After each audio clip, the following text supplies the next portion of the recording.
Pernahkah kalian mendengar kalimat seperti ini? Mata anaknya mirip bapaknya, rambutnya mirip ibunya. Ya iyalah, kalau nggak mirip bapak sama ibunya, mirip siapa lagi? Tuhan Yang Maha Esa menciptakan keanekaragaman gen pada makhluknya, termasuk pada manusia. Melalui gen inilah fisik kita memiliki persamaan dan perbedaan antara yang satu dengan yang lainnya. Kekurangan satu gen saja dapat menyebabkan kelainan karakteristik pada tubuh kita. Nah, pada video ini kita akan membahas pewarisan sifat pada makhluk hidup.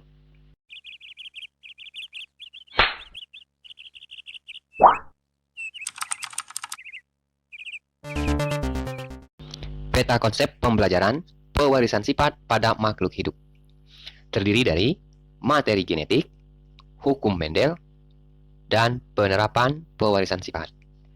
Video pembelajaran ini dibagi menjadi 3 video, yaitu materi genetik, video pertama, hukum Mendel, video kedua, dan penerapan pewarisan sifat pada makhluk hidup, tumbuhan, dan hewan. Video ketiga, yaitu penerapan pewarisan sifat pada manusia, yang terdiri atas pewarisan sifat normal dan kelainan sifat yang diturunkan. Video pembelajaran pertama. Genetik. Apa itu gen? Gen adalah unit terkecil yang terdapat pada suatu untaian DNA yang mempengaruhi sifat atau ciri setiap makhluk hidup. Di mana letak DNA? Perhatikan gambar berikut. Ada organisme, seorang perempuan.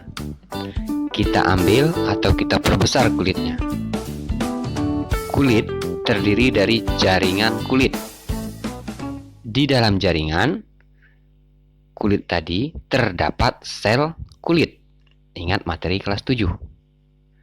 Di dalam sel kulit terdapat kromosom.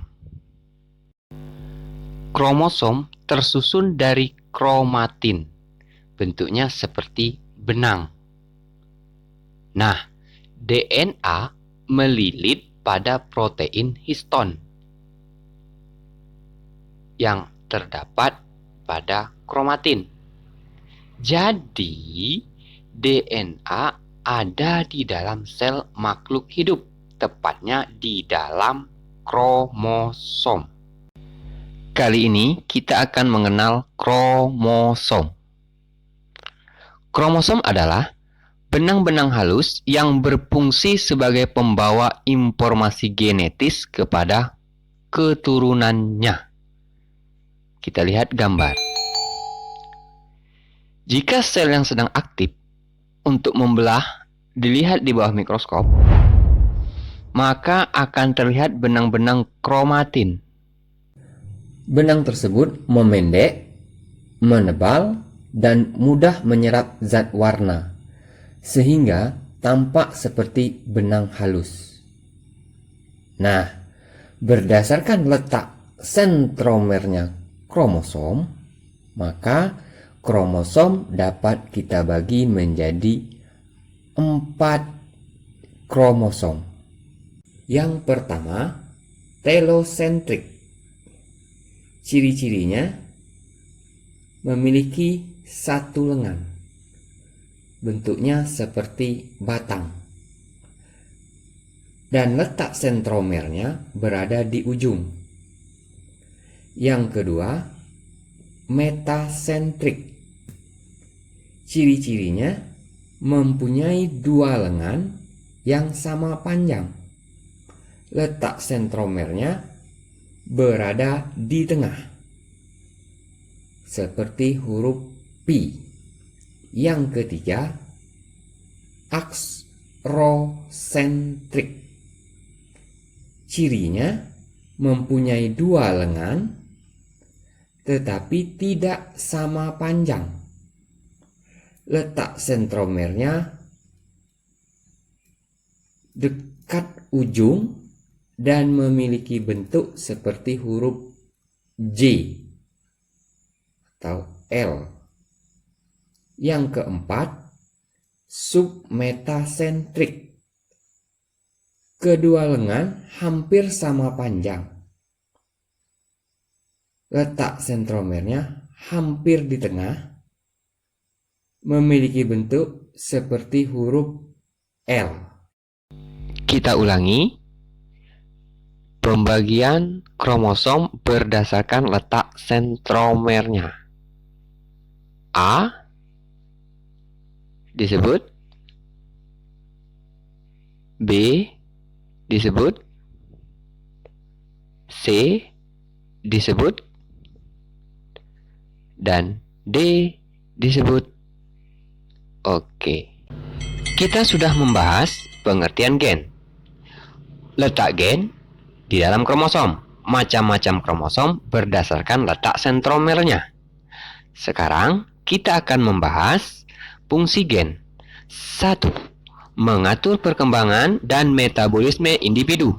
2. Menyampaikan informasi kinetik dari satu generasi ke generasi berikutnya. Ketiga, sebagai zarah tersendiri di dalam kromosom. Perhatikan lagi gambar untaian molekul DNA berikut. Secara kimia, gen dibangun oleh DNA. DNA dibentuk oleh 3 macam molekul, yaitu gula pentosa atau disebut deoksiribosa dan asam fosfat. Yang ketiga, molekul basa nitrogen. Basa nitrogen terdiri atas basa pirimidin dan basa purin. Kita perhatikan gambar berikut. Struktur molekul DNA. Basa pirimidin terdiri atas timin dan sitosin. Sedangkan basa purin terdiri atas guanin dan adenin. Bahan genetik selain DNA ada juga namanya RNA. Kita perhatikan struktur untai tunggal molekul RNA berikut. Pada RNA tidak terdapat basa nitrogen timin. Basa nitrogen timin pada RNA diganti oleh basa nitrogen urasil. Nah, materi DNA dan RNA akan dibahas pada kelas SMA selanjutnya. Perhatikan perbedaan DNA dengan RNA pada tabel berikut ini.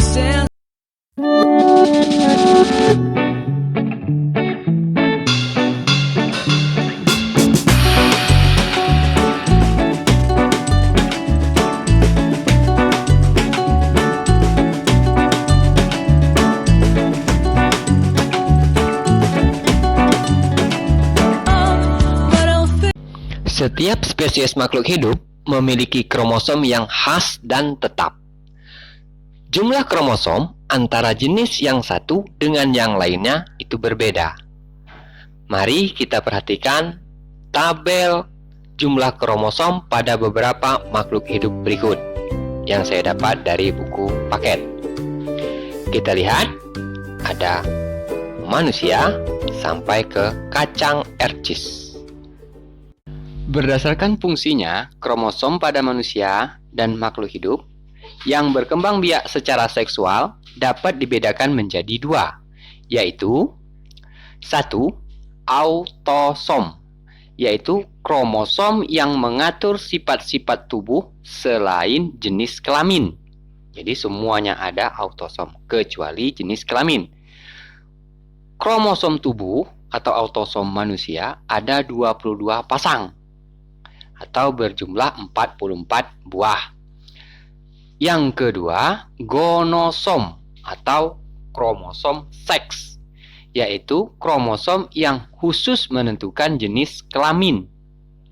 Kromosom seks manusia berjumlah 1 pasang atau 2 buah. Seorang laki-laki mempunyai kromosom XY, sedangkan wanita kromosom XX. Dengan demikian, jumlah kromosom pada manusia adalah 23 pasang atau 46 buah. Tadi, autosom 22 pasang, gonosom 1 pasang. Jadi 23 pasang. Atau autosom 44 buah, gonosom 2 buah. Sehingga kromosom manusia menjadi 46 buah. Kromosom laki-laki ditulis 44 AA ditambah XY. Sedangkan kromosom wanita ditulis 44 AA ditambah XX. Dari video pembelajaran ini, mari kita buat rangkuman bersama-sama.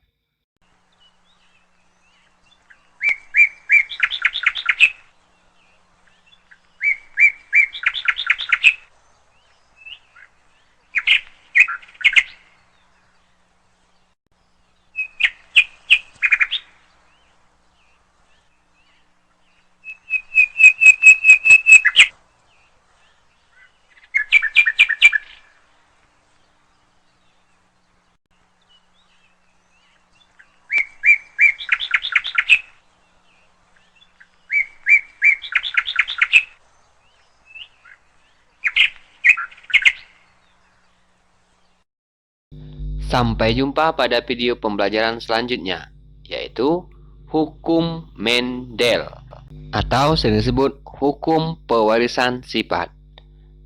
Bye-bye.